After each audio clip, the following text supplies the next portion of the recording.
Какво е посланието на проведения студентски семинар, посветен на коледните обичаи в България и Албания?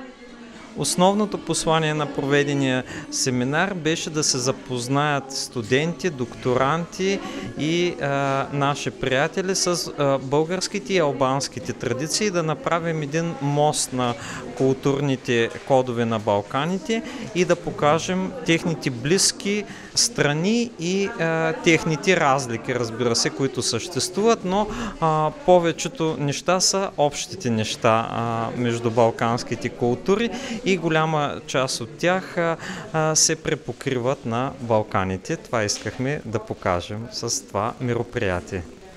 В хуманитарната гимназия имаше клуб по етнология. Кои са най-значимите му изяви?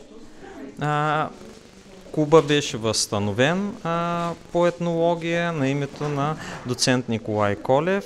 Той работи активно вече от няколко години.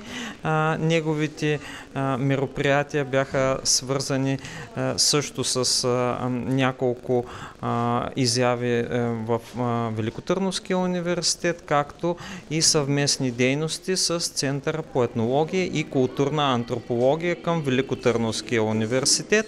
Аз се надявам това бъдещо развитие и сътрудничество между Великотърновския университет и Клуба по етнология към профилирана хуманитарна гимназия Свети Кирил и Методий също да продължи да се развива и да бъде все по-активно.